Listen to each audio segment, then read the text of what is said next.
I I personally don't see balance as being a mobility and stability thing at the bottom of the pyramid.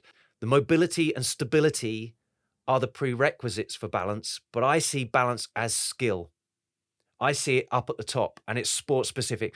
Fighters, welcome back to another episode of Heatrick Muay Thai Performance. Think about how balance actually works. So balance, if we look at it in terms of stability in physics, in engineering, you've got a base of support on the floor. So there's an area on the floor that's maintaining your balance. Your balance is only maintained when the center of gravity of your whole body, so you can feel where your center of mass typically is working.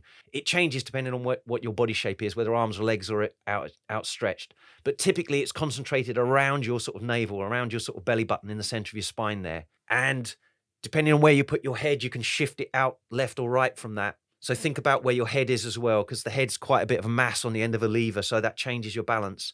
But if you think about where your hips and your head are, and you want that over base of support, when it's 2 feet on the floor, your area is actually the sole of both your feet and everything in between the two. So as long as your center of gravity stays within that, you're balanced. As soon as it goes outside of that foot, now you're falling over. When you're on one foot, it's literally got to stay in the middle of your foot. So feel where that is. So when you're doing your exercises, when you're doing the single leg stuff or split stance stuff, feel about where you shift your hips and your head and you change your body shape and how that makes your center of gravity drift out from your base of support being your foot or the pair of feet and the area between the 2 feet. So depending on what stance you're in, that stability changes. And when you're on one foot, particularly, and when you think about this in terms of Muay Thai, when you're kicking, you're on one foot. You have to have your center of gravity over that foot. Otherwise, you're losing your balance. And that's really useful to think about. If you're using a heavy bag, for example, you're standing in front of the heavy bag, you're going to commit your body weight to your standing leg. The weight then comes off of the kicking leg. If you're standing too heavy on that, it's a slow kick. So you shift your weight over to the pedestal leg, as I call it.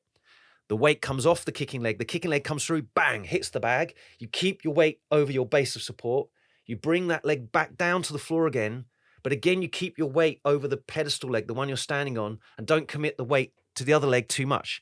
And you'll see people that kick. The main reason I think that the Thais use multiple round kicks, where you like bam, bam, bam, kick, kick, kick, is to teach that balance. Rather than it is an endurance thing. It is like rapid power, all that kind of stuff. But you can't kick quickly from one kick to the next if you keep committing your weight back to your other leg. You'll see someone seesawing.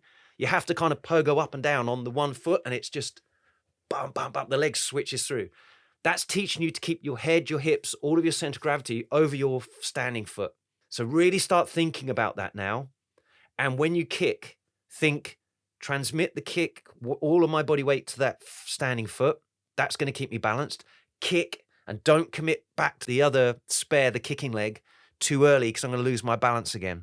And especially if you work with a heavy bag and you push the heavy bag away and you kick to meet it so it feeds some energy back into you and you still have to stabilize that, that's already good for you to get used to adjusting where your center of gravity is relative to your foot.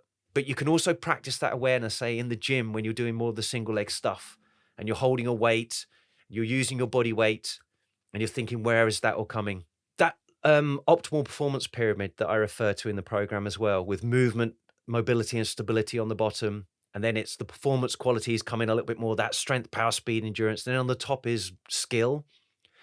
I personally don't see balance as being a mobility and stability thing at the bottom of the pyramid. The mobility and stability are the prerequisites for balance, but I see balance as skill. I see it up at the top and it's sport specific. I have an example of that. So my daughter is a dancer. That's what she does. Her balance is awesome. So she can stand there, stand on one leg, pirouette, spin multiple times and not lose her balance. But if I get her to kick a pad, she loses her balance all over the place, because when she does her pirouette, she's not committing weight into a target. She's keeping it all. She's in complete control of her balance because she's controlling where her limbs are. As soon as I say you've got to put some energy into someone else who's potentially moving away from you towards you, all that kind of stuff, or actually hit something rather than just fresh air, the balance skill is completely different and she falls over all over the place.